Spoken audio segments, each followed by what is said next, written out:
For sure. Yeah, let's go. It's already.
Welcome in, everybody. It is the Paul Rodriguez Show. It is the 22nd of. We didn't have our homeboy join us on that. Was that? Did you add that to the bed? No.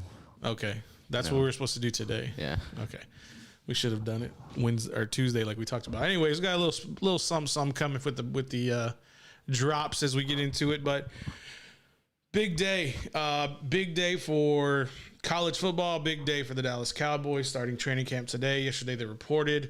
We're going to get into our weekly dive with FLXATX. Big news dropping out of the high school ranks today. Coach Todd Dodge, the current head coach for the Westlake Chaparrals, will be retiring after this year. That news was made public this morning.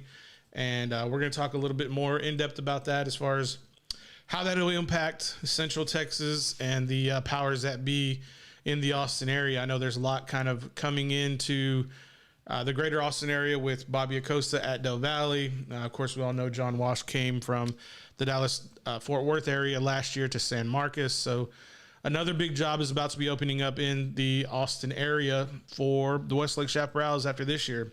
Maybe Coach Dodge can do back-to-back-to-back state titles for this coming year. It'll be got a lot of firepower, so I won't dismiss them as we move forward. But we'll get into the flex call here about 8:20. We'll probably take a break about 8:15 so we can get set up. Make sure all the technicalities, the technical aspects are in order. But producer James is in the building. How are you, sir? How was Dark Side yesterday? It was good. Yeah? Yeah, I was satisfied. You the lighting looked a lot better for the show. Yeah. I know you got some new equipment, so got that set up, so looking good. You're just missing Andrew. Yeah, producer Drew, man. What was he picking up? Celiacs? He was picking up some medicine. You were saying? Oh, Cialis. Cialis? Is that really what he was picking up? No. Oh, okay. I get it. I follow what you're saying. Again, 8:13. We're happy birthday today. Today is Ezekiel Elliott's 26th birthday as they open camp. People are saying he's in the best shape of his life. We'll see. I think that's kind of a big scapegoat. It's like, oh yeah, everybody's in the best shape of their life coming into training camp. Probably not. People or depends. Cowboys fans? Well, I think any professional athlete is going to say that. You kind of have to assume any professional athlete's really going to make sure, like, hey, I'm just got paid a couple of years ago, and make sure everybody knows I'm in the best shape of my life, even though I had 2 off years after getting paid. So I guess that's what you want to say. You don't want to come out and be like, so how are you feeling about this season? Man, I'm feeling kind of shitty. I'm still lingering from the off season. Still trying to get back into shape. No, it's like, dude, you need to be ready to go. Yeah. Especially with their game coming up. They're going to be on Hard Knocks under the bright lights week in and week out, all the way into the regular season. So good for them. But we'll talk more in depth. We'll get a little bit of takeaways from training camp today. We'll get into that later on, moving into the show. Of course, we are going to talk about how there are 2 teams for the Big 12, in my opinion, on their way out into probably the greatest football league currently in the United States. And if they do indeed join, being Texas and Oklahoma joining the SEC, if you haven't heard that, then, now you know. But it's not official yet, but there was a tweet that we'll go ahead and show y'all once we get into that topic a little bit later. I'll have producer James get that uploaded so that we can kind of see. This is from a prominent media outlet from the stadium, or not the stadium, but Stadium. Stadium is a part of another media network that I'm not so fond of, Shout out 24/7. We'll give them a little praise. But we're going to get into a break real quick. We're going to set up the line to FLXATX. If y'all want to join us here or join us over there, you can tune into The Horn, 104.9 The Horn, or you can continue watching our broadcast. We appreciate you if y'all stay with us. Before we go to break, producer James, what do you got to tell people?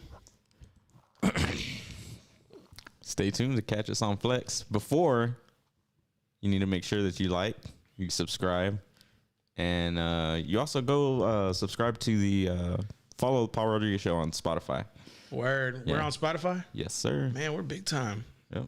When we get to Apple, is that do we have to like have a certain like achievement? Like, ding ding, you've unlocked Apple Podcast. Is that, I don't know. No. What about Google? How do we get to Google? I'll tell you how you get on Apple. Payday. Well, you were supposed to have that set up a long time ago with your payday. We need to get Canelo on the bed. That's all I got to say. We'll be back.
Todd Dodge announcing that he's resigning at the end of the 2021 season.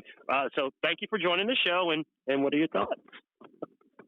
Appreciate you having me on, Snoop. Appreciate you having me on, Snoop. No, it's big news. I think that was kind of dropping this morning for Coach Todd Dodge, and actually I learned through another media outlet to kind of him announcing his retirement. I mean, I believe he's been coaching at or over 23 years now, has won 6 state titles, had a brief stint at North Texas, and it's pretty much almost an icon, if it is an icon, for Coach Todd Dodge to be retiring after this year. But we got to wish him the best. But just like how we had Del Valle and San Marcos from that district open up jobs the last 2 years, after this 2021 season, a new hot job, extremely hot, will be opening up in the Austin area. So I'm sure there's going to be a plethora of candidates who are going to come out and try to make their time to join Westlake. But for Coach Todd Dodge, he's left a legacy not only at Westlake, but on the Texas high school football landscape, and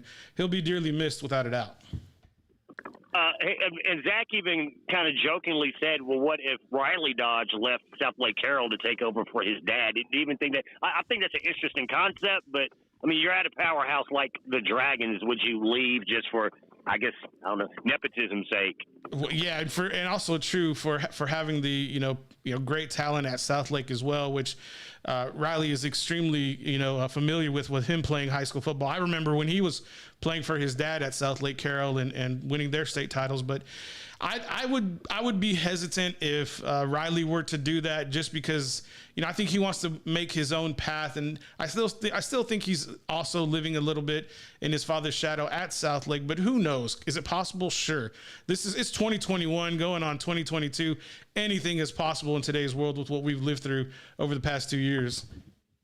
Yeah, and Paul, it's kind of taking a transition in topic. It's been a slower period for, I guess, people verbally committing. We see other sports outside of football, but I mean, that I've noticed, I haven't seen a lot of. What have you seen on the recruiting scene as far as the Austin area is concerned? Yeah, for this week, it's been extremely quiet, but of course, East Texas Baptist has come in and done their due diligence as well. Let's just give some shine to Vista Ridge.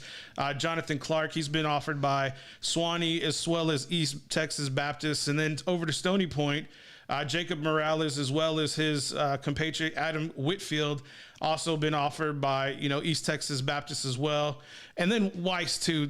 Got to give a shout out to the O-line out there. Nathan Stogel picking up an offer from Swanee as well. But as far as commitments, verbal commitments, they've kind of died down a little bit. I think as we get closer to August, possibly they may pick up, but we also want to give love to the big D1 offers as well. We had one this week.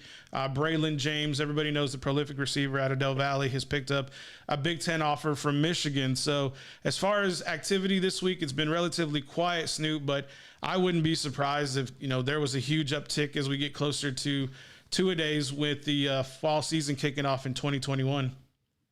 I was talking about Vista Ridge's defensive line and how I think they're kind of a sleeper unit, but now you look at Stony Point, Adam Whitfield, and then you talk about Jacob Morales, which you mentioned, but also they had a young man named Brian Lucero who missed all of last year due to injury, but was all district as a sophomore, and apparently he's as strong as ever. So some good D lines in 25-6A, and good to see them getting some offers going to college elsewhere. Well, Paul, I guess that's really it. A little slower week. Hope to talk to you next Thursday about 8:20. Before we let you go, do you have any shout-outs? No, just shout out to FLXATX, man. Like I said, I appreciate you and your team letting me join on, and I'll be happy to see y'all. I'm sure we'll cross paths once we get to the football season on the sideline. For sure. Paul, thank you. Thanks, Snoop. All right, time is 8. That was our time with FLXATX. Rather quick, little brief, jumping in real quick before they got to their break. Before we do that, I'm really excited that, the old guard, Coach Todd Dodge, has had his time. He's won his titles. He's had nearly a quarter century in the football game. I know, like I said, he spent time at Southlake Carroll as well as Westlake, and then had a brief stint at North Texas where he got to learn the college game a little bit. He was a different kind of, in a position, I think, different from high school where, recruiting is the lifeblood, and I think it's really difficult to recruit when the pipelines aren't established, maybe at a university like North Texas. But he had a time to go there and learn the college ropes, and then kind of came back, took a break, went over to Marble Falls for a brief stint, and then when the Westlake job opened up, his wife is the daughter of Ebby Neptune, who is named after, the stadium is named after, I believe it's Ebby Neptune Field. So the field at the stadium where the Westlake Chaparrals play is named after his father-in-law, what happenstance. And so, shout out to Coach Dodge, and as well as his son will be carrying the torch for him as well. But who knows? Maybe he goes on to take up another college job. Maybe he goes as an assistant or quarterbacks coach. Maybe he lands in Clemson, I'm speculating, because you got to remember Cade Klubnik is going to Clemson. Wouldn't be surprised if Coach Dodge makes his way to Clemson as well. But this also brings an opportunity for Tony Salazar. Tony Salazar is the back-to-back Broyles Award winner for the top assistant in the nation. And for him to possibly get an opportunity to coach at Westlake, I think would be a very great opportunity for him. But he's a hot name as well. And so I'm thinking if Salazar doesn't get the job, I wouldn't be shocked if Tony went to a program that's ready to win now, ready to win championships and compete now. But I would like to see Tony get an opportunity, but I don't think that Westlake needs to go that route, in my opinion. I think they need more of a bigger splash than what Del Valle did in landing Bobby Acosta, who had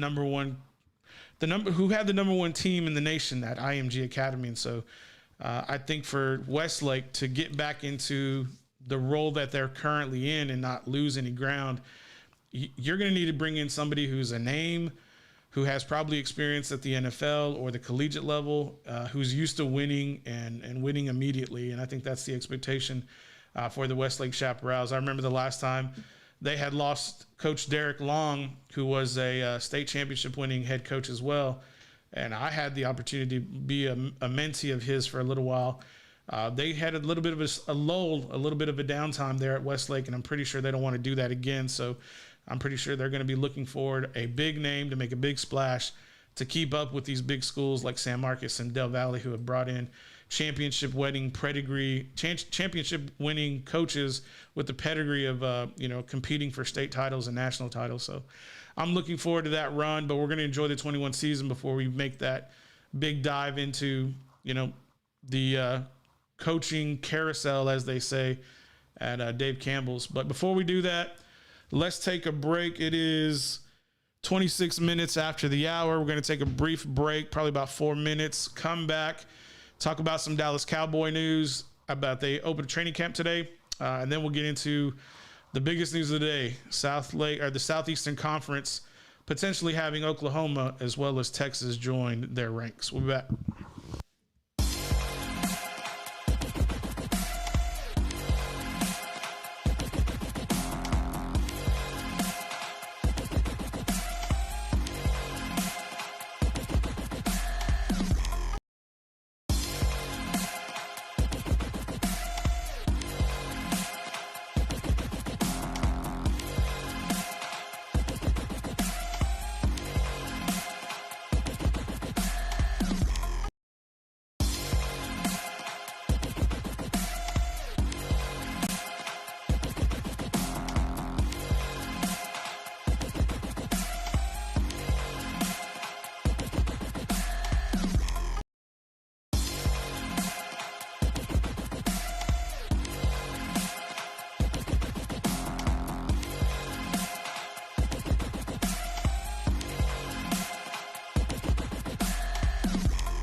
Welcome back, everybody. Welcome back. It is the Paul Rodriguez Show coming out of Studio 44.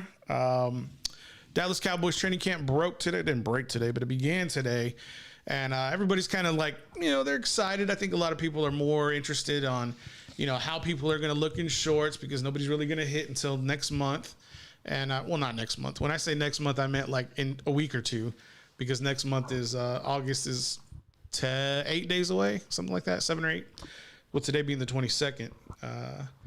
I'm excited to see how the transition goes for Dak Prescott. I want to see him throwing a little bit more.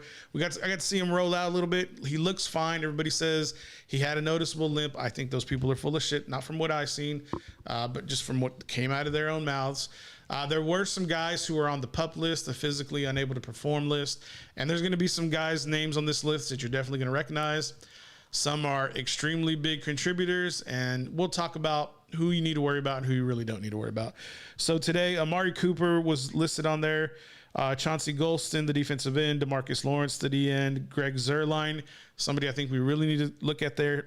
Tristan Hill, Mitch Hyatt, and TJ Vasher, the receiver as well, are on the PUP list for today. Coach Mike McCarthy did say that Amari Cooper is pretty much on that list as a precaution. He's just on that list so that there aren't any more injuries that need to be injured, people who need to be injured at the training camp. Same thing for D-Law. He did come off a back surgery just to pretty much clean things up. But for him, it's more the Cowboys trying to make sure that he stays healthy and off a injured list than him not being ready to go. But for Greg Zuerlein, their phenomenal kicker who did come over from the Los Angeles Rams, I think is somebody who is getting up there in age. For the kicking the football takes a lot of body control. He is having some injuries, I think, with his back. 32 years of age is a phenomenal weapon on kickoff as well as making field goals to put points on the board. But for him, I think that's the one we need to worry about the most. The other two who are big names, D-Law, Amari Cooper, it's more of just precaution. But for Zuerlein, I think if this is going to be something that turns serious, they're probably going to bring in a kicker. They haven't done so as well. The punter currently, he is going to be Hunter. He has a really funny last name, Hunter Wurstenline. I think that's how you say it, but I could be wrong. Very, very bohemian, very German.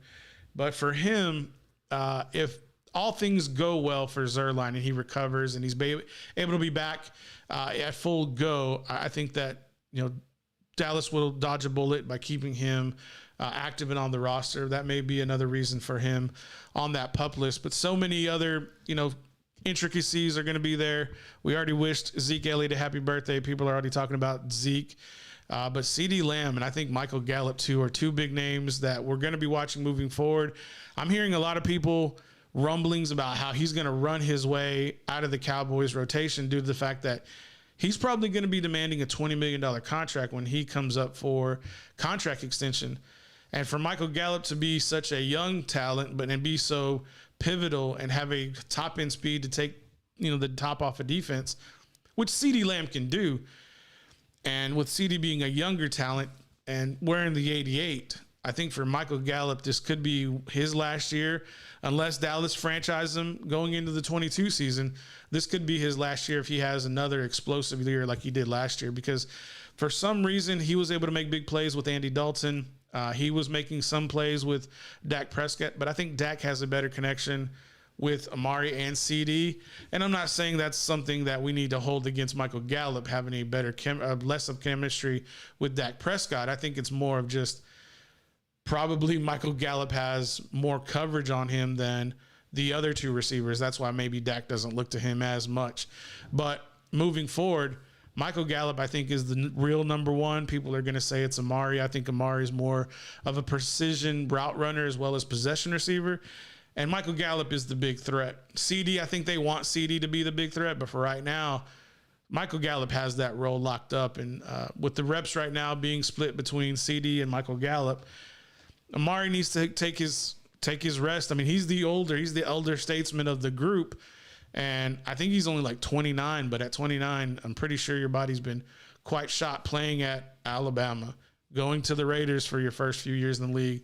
Now in Dallas, you're catching the ball over the middle of the defense. Now, the defenses aren't playing what they used to playing in the early 2000s and the 90s, but people are still taking shots at your rib cage, and that's probably something you don't really want to happen moving forward. And you want to take as much rest as you can being a veteran. That's just kind of how I see things. Dak Prescott, I think, looks really good. Didn't get to see Zeke. I don't think Zeke is, I don't know. Maybe he was a little stumbling coming out of his birthday wish. I don't know. It could be.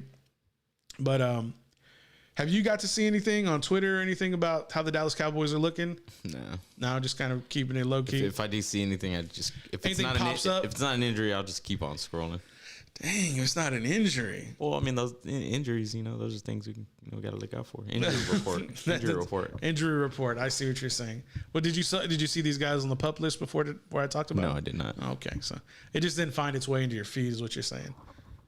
Probably won't find its way. I mean, they're not injured. It's more of a precautionary thing. Well, no, this is an injury list. This is a physically unable to perform list. So it's an injury list. Okay. But I'm kind of framing it as to where it's not that big of a deal. Just because I don't want people to think it is. Be like, well, I heard on the Paul Rodriguez show, these guys were out. And they're saying it's gospel. But it's not like that. But yeah, man, I'm hopeful. I'm excited. I think we need more access, but maybe that's kind of maybe a COVID precaution. Maybe it's because apparently Ed Werder for ESPN, he's wearing a tracker. Like whoever's in this area for the Cowboys, like everybody has a tracking device on them, no matter who you are, where you're going. Maybe Jerry doesn't. Mike McCarthy probably doesn't, but everybody else, they have like, we want to know who you are, where you're going. You got to produce your papers for your COVID vaccinations. That's real. Like, if you're a media outlet, like we need to see your papers. We need to see your vaccination records. They call it a COVID passport. Is that what that is? No, I think it's more of just it's just people. Number one, it's not like a passport, I would say personally, but maybe it's more of like your registration. Like, if you have a run-in with the police department and you're in your vehicle, they want to see your vehicle's registration. I think it's more along those lines, personally. But it's the world we live in, right? I mean, also other NFL news today, the league sent out a memo to all the teams. If your game isn't able to be rescheduled, you're going to forfeit. That's just kind of the way people are. Because last year they moved the Steelers game pretty much a week and a half back. They moved another game around.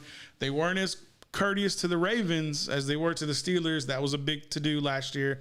And I think to avoid those types of incidences where one team may not get preferential treatment over another team, they're just saying, look, if we can't reschedule you, you're going to forfeit. I think the league did not like moving games around, putting a game on Tuesday, moving a game that should have been Thursday to the previous week or to the next week ongoing. It's like, it didn't really make sense to do all that. So they're just saying, look, you got players who don't want to get a vaccine. Okay, fine. But if your team can't reschedule a game, you're going to forfeit. Pretty simple. I think that's a great thing to do. It's like, this is your choice. This is what you want to do, or this is what you don't want to do. Okay, fine. Then you forfeit. That's the kind of guy I'm in. I'm like, you're all in or you're not in. It's real simple. Either you play, or if you can't reschedule, you're out. You're done. You're just going to take an L. Seems logical, doesn't it? Yeah. I hope when the time comes, everybody's like on board now. Yeah, this is great, blah, blah. But then there's a game where it's like, you need to clinch home field. You need to clinch a playoff berth. Well, why did we forfeit? Well, because you couldn't reschedule the game. So you had to take it out. You need to forfeit. It's good. It's going to come up. For sure. I have a strong feeling. And it's going to be a team. I think it's going to be a team like Tampa Bay, who's going to get one game out of home field advantage. Or it's going to be a team like, New England, the Steelers, some team that's going to be used to being in the playoffs.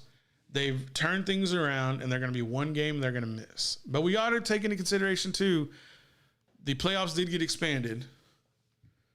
But, you could play your way out of it. You could lose your way into not good in the playoffs, even though it was extended. Or you could be like the Dallas Cowboys and just play your way not to get into the playoffs. I mean, I don't know. So people are already talking like that. They're like, oh, Dallas is just going to do what the Dallas Cowboys do. They're just not going to play their way into the playoffs. They're just going to do that. They're just going to fold. I'm not buying it. That's just me, though. Did you see that meme going around? I know it's just a meme, but I know a lot of people that got them excited. It said, history tends to repeat itself. I think it said the last time the Phoenix Suns lost the NBA Finals, the Dallas Cowboys won the Super Bowl. I did not see that. No. That you're gonna have to show me that when we take a break real quick. All right. And did Dallas win the Super Bowl in Arizona that year? I'm not sure. Okay, because they won a Super Bowl in Arizona. That's why that was the first one. That was the one in '92, I think. So I'm kind of curious. Interesting. Phoenix Suns. Was Charles Barkley on that team? Probably. Yeah. If it's the '90s, it'd have to be, right? Yeah. Oh my goodness. 8:43. I want to say 20:43 because on my phone it's like a military time. So 8:43 after the hour, we're going to take a quick 6-minute break. When we come back, will Oklahoma and the Texas Longhorns join the SEC? We're going to talk about it. Back.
Welcome back, everybody. It is the Paul Rodriguez Show out of Studio 44. This is going to probably be our last segment for the night.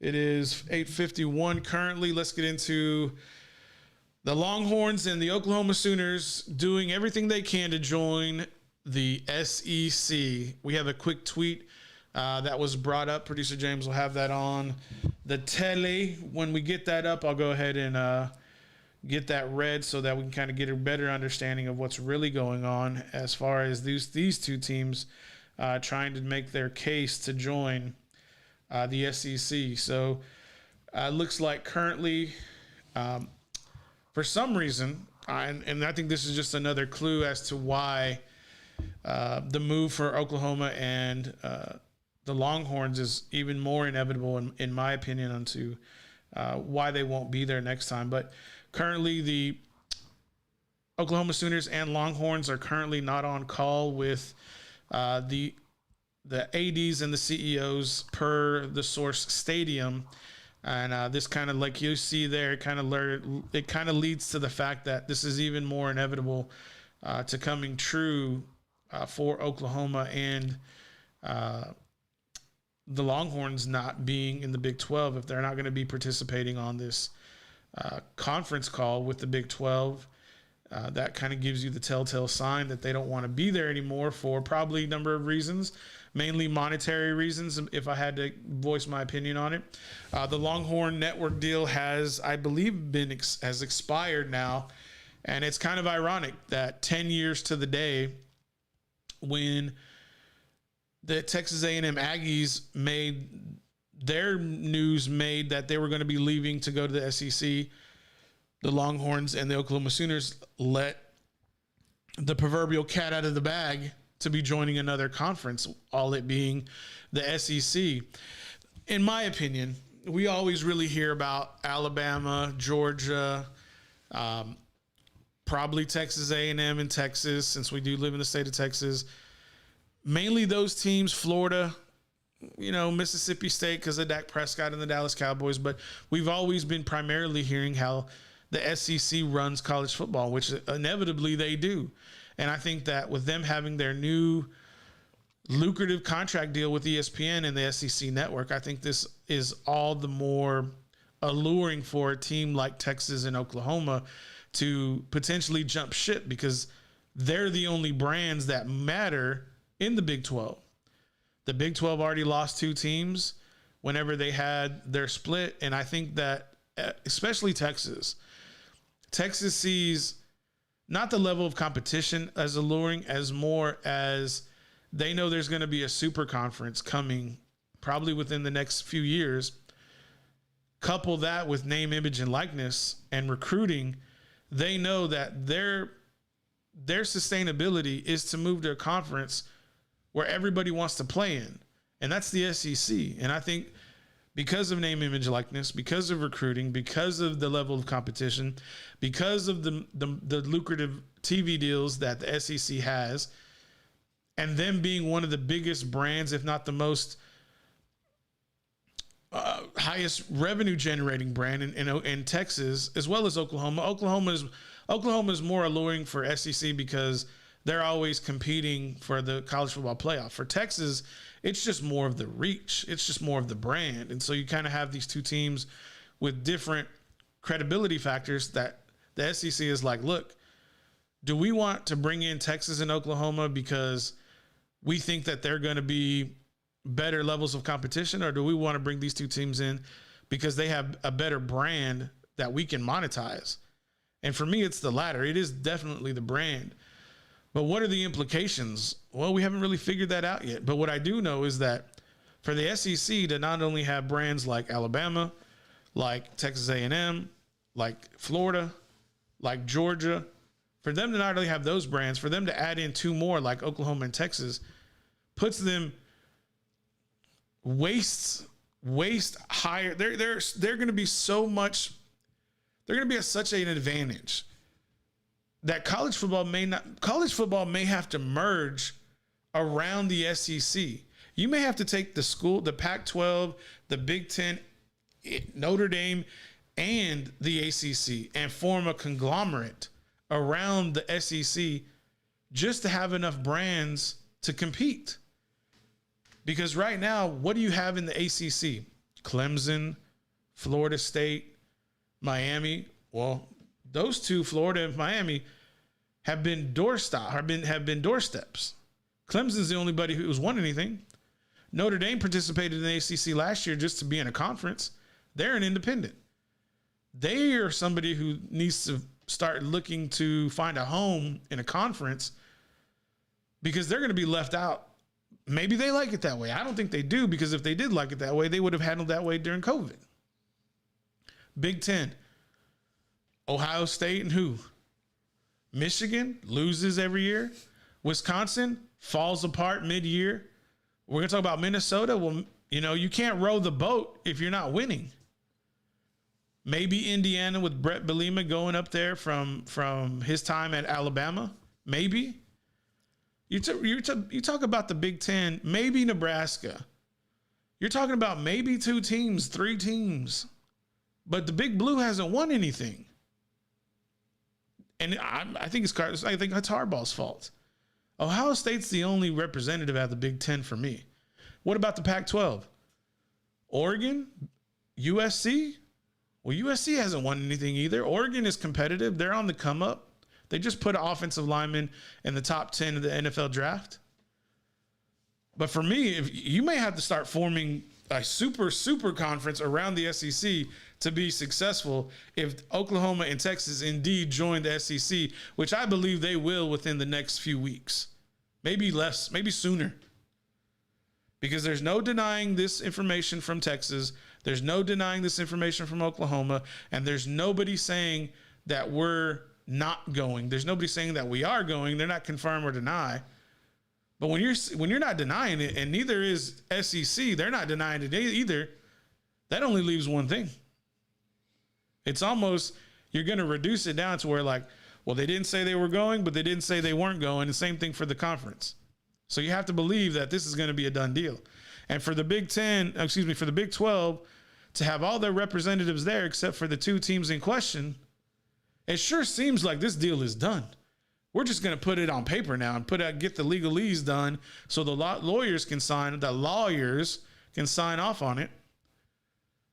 And I don't know, does this happen before the season starts? And does the SEC have Texas and Oklahoma join the SEC West? And you got to restructure the 2 divisions now. There's a lot more work that's going to have to be going into this. But for me, if you're going to put the University of Texas in the SEC West, you're dropping the Longhorns right into Texas A&M, rekindling that rivalry. And now Texas has to play Alabama every year, which is going to be fantastic for the fans. Probably not so much for the Longhorn fans, but for football fans, it's going to be a great opportunity to see those teams play. And you'll also get to see the rivalry renewed between the Texas A&M Texas A&M Aggies and the Texas Longhorns. Lots of good's going to come out of this. But in the long term, what does it do to college football outside of the SEC? That's my concern. Because in my opinion, the only way for these teams to have any type of success outside of the SEC, those other teams would have to join a mega conference. Not a super conference, but a mega conference. And then how do you put teams? It almost goes back to college it's almost like you have to go back to the BCS era. Put them in the computer. How does the computer spit them out? Because you just totally take away the top 4. Whatever happened to the Power 5, that gets diminished. Those automatic bids, they're gone because there's no more Power 5. The SEC is about to kill the Power 5 system and how we kind of rely on automatic bids, because how are you going to argue with teams who may have 2 losses from the SEC, and those 2 teams are Florida, Texas A&M, Georgia, and maybe Alabama goes 1 loss or no losses? You're telling me that these teams aren't better than those automatic bids that you're going to put as conference champion to the college football playoff. You're telling me that? Just like happened last year with A&M and Notre Dame, with A&M and Notre Dame. The only reason, in my opinion, Notre Dame went was because they were a better draw monetarily. They were going to have more eyes watching them because of their deals with NBC. But A&M, in my opinion, was the better team last year. But how do we prove that? College football expansion. Maybe that is what happens here. This super conference goes into a place. A mega conference gets developed around it. Right now, on the floor of the College Football Playoff Committee, there are motions to have a expansion of the College Football Playoff to 12 teams. It may hurt college football as far as Power Fives and automatic bids, but if this deal goes through to expand to a 12-team college football playoff system, not like 64 like Mike Leach is proposing. Mike, I know you're the Pirate. I know you want to do things differently, but 12 teams I think is adequate. 16 is my preference. I think the automatic bids should get a bye. Those 4 teams, those those conference champions, they should get the bid for a bye. But who am I? Small Mike, right? Small Mike. All right, guys. I don't know. That's my soapbox. That's where I'm at with it. I think this is a done deal. I think this is going to happen within the next few weeks. Where were they going to put Oklahoma? You can't lump Oklahoma and Texas in with the SEC West. You can't lump them in with A&M and Alabama. You can't do that. You'd have to move somebody. Let's move Alabama to the East, and then we'll put in these 2 teams, Oklahoma, Texas, and Texas A&M right there. We'll move 2 teams. No, it'd only be 1. Yeah, it would be 1. We would just move Alabama to the East. Sorry, Georgia, Florida. Sorry. Y'all the one who voted for this, right? So, God, Missouri's going to be pissed. Yeah. Sorry, Missouri. Remember, Missouri left the Big 10, the Big 12. So did A&M. So the SEC can, if 3 teams from the SEC vote no against this movement, then it won't get done. But I don't think there's going to be 3. There's going to be 2. It's going to be A&M and Missouri, but I don't think there's going to be 3. There's going to be way too. Texas will open the checkbook. They're like, what school needs money? Who's going to vote with us? I know that's not what's going to happen, but I think that probably could happen. That money is going to be diverted to these smaller SEC schools to say, hey, here's a extra few $1 million. We're going to move these 2 teams in. You'll get kickbacks, more millions on the back end of the deal, of the TV deal. Here's a few million up front. At the end of the year, when we pay out all these contracts, we're going to issue you a few more million. The legalese, how it's written on paper, how it's signed off by all the commission or all the ADs and CEOs. I think that's just how it gets done. That's where I'm at with it. But it's going to get done. Anything to contribute? Who's all left in the Big 12 right now? Iowa State, Oklahoma State, TCU, Baylor,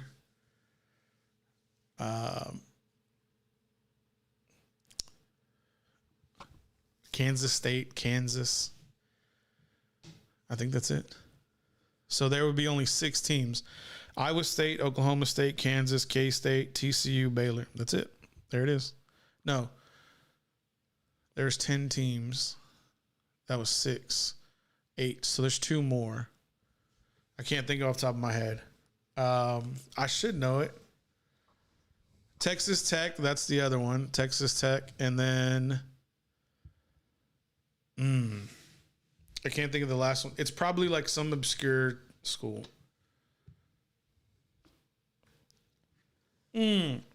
West Virginia. That's what it is. It's West Virginia. I was like going through my brain, like, what are all the teams? What are the teams? It's West Virginia. So that's it. And if I was West Virginia, I'd try to join the ACC like as fast as possible. You already broke up the Big East. You join the Big 12. They tell you to go eat shit.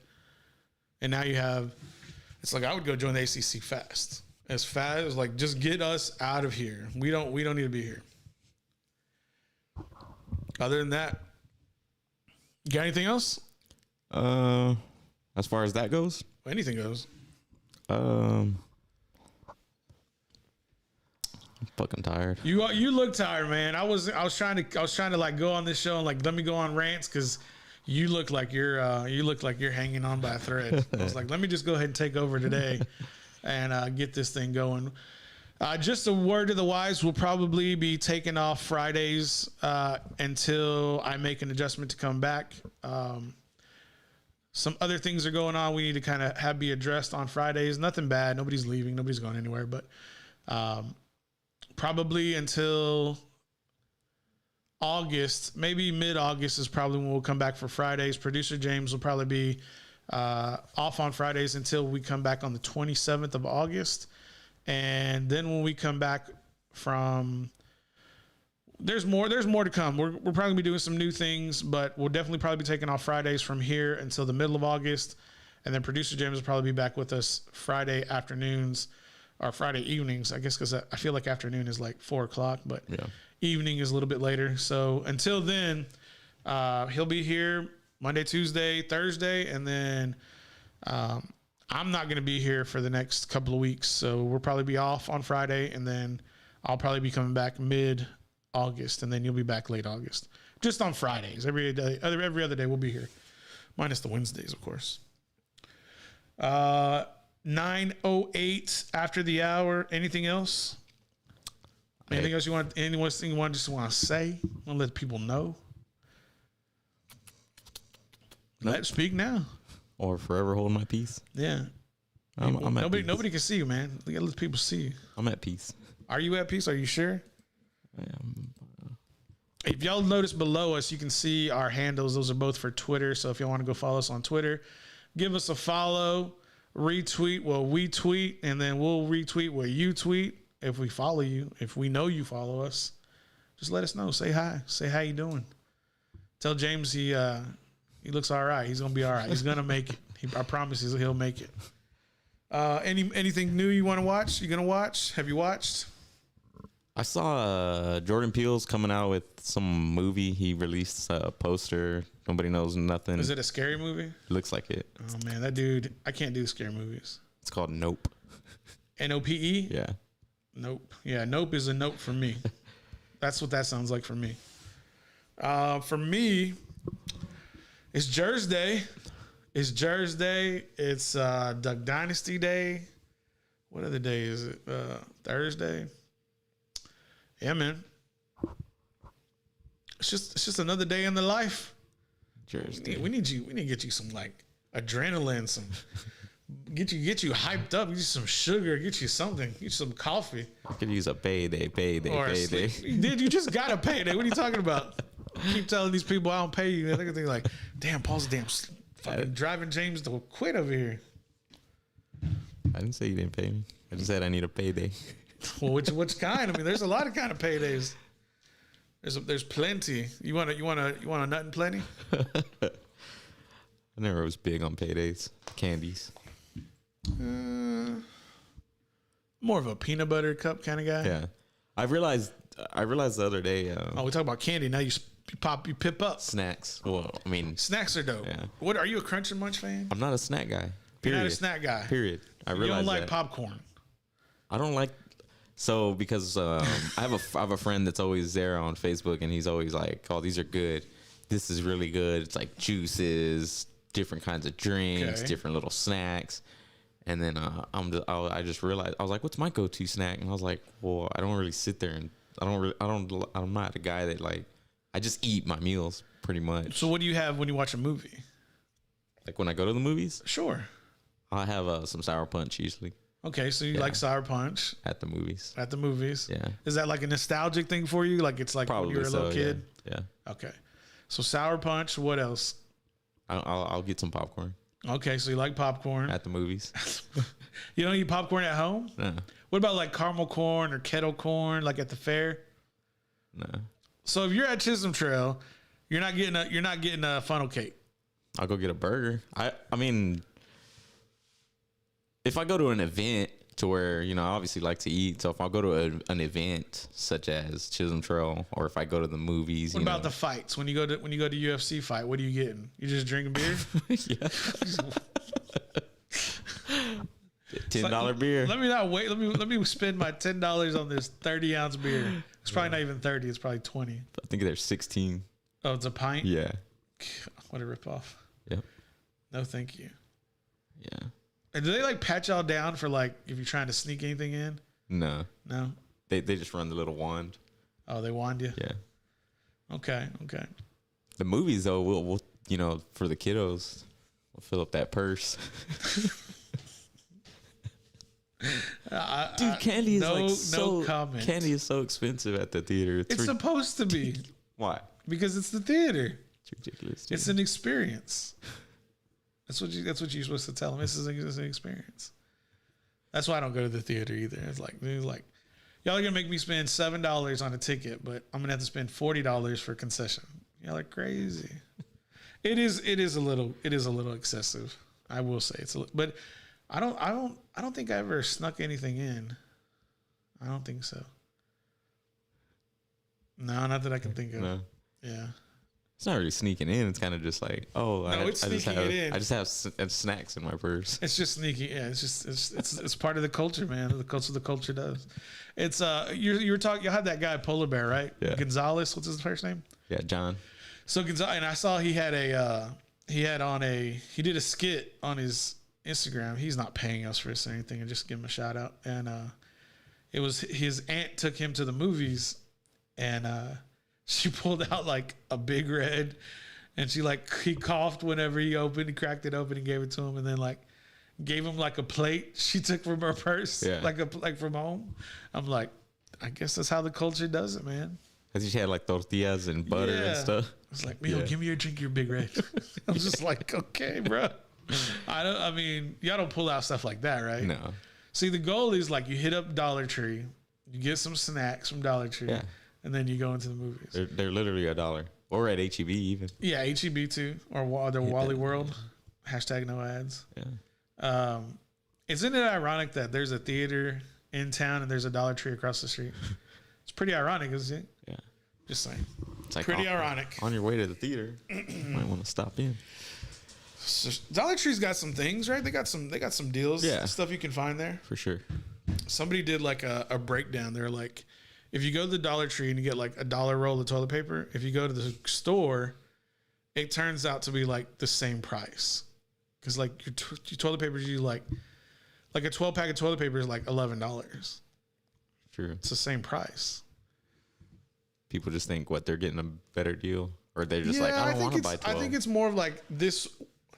I think the notion of $1 in exchange for another item that's necessary. It's like, oh, that's like, I think because the corner stores have really like totally ripped people off for a long time. It's like, oh, this toilet paper is $3.75. You go to Dollar Tree, it's like, it's $1. It's like, yeah, it should be $1. Why? Because it's $1. I don't know. I used to get shit from some of my buddies because we live right by a corner store. But I would drive to HEB to go get beer, and they were like, "Dude, why don't you just go to the store right around the corner?" It's cheaper. Yeah, and I was like, "What? Fucking pay like?" And then they'd be like, "Oh, we're using gas driving to HEB anyways." Yeah, I'm using all of 15 cents to drive to HEB because it's that far. I get it. That's how people like. I only buy like spirits or adult beverages from like one place, and I won't buy it anywhere else because I get a better price. Now, when I go, I buy a lot. Like I buy in bulk, but it's still better than buying, something locally that's $7 markup when I can get it $7 cheaper somewhere else. Does that make sense? Totally. Yeah. I'm a big box store. I'm a big Costco kind of guy, if I have to do it that way, or Sam's Club. I don't like Sam's personally, but that's just me. Gotta stay loyal, bro. Gotta stay loyal to the brand. Costco, what's up? Why don't you like Sam's? Costco treats me better. They just treat me better. Now they're hard to get to, but they treat me better. But Sam's is convenient. There's a lot more Sam's, but Costco, like, Just treat me better. That's just the way I feel about it. I could be wrong. Is it like the difference from Chick-fil-A and McDonald's, like as far as customer service? It's like Target and Walmart. Okay. That's what it's like. Right. I was trying not to go there, but you just had to pull it out. I was like, okay, fine, let's go. Okay. We're going to go all the way. We're going to go that way. It's like, yeah, it's like Target and Walmart. I understand. There you go. That's all you need to know. All right, we're off the rails enough as it is. There's a movie I'm going to try to watch. I don't remember what it was. Gosh, I was going to tell you and I totally just slipped. If I remember, I'll let you know. All right, y'all. Appreciate y'all watching. Before we go, producer James has something he wants to tell y'all, and then we'll see y'all Monday.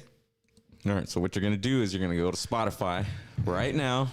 You're gonna hit that follow button, and you're gonna make sure that on your drive to work or drive home, or if you're at work, whatever, In the gym, cleaning the house, mowing the lawn. Sunday morning chores. Yes.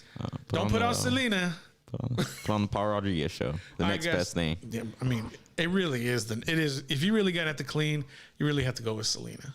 Just Which one? she's an icon. What do you mean? Which one? There's only one. The series? I didn't say no. I meant Selena Quintanilla. Her music. Her music. No, Okay. we ain't watching those shows, Jack. We put that Fabuloso to work, and we gonna go Selena, Jack. That's all I got to say. And then you light a watermelon lemonade candle from, man, can't do no ads. Somebody needs to pay us a check so we can talk about y'all's brand. We'll be back on Monday.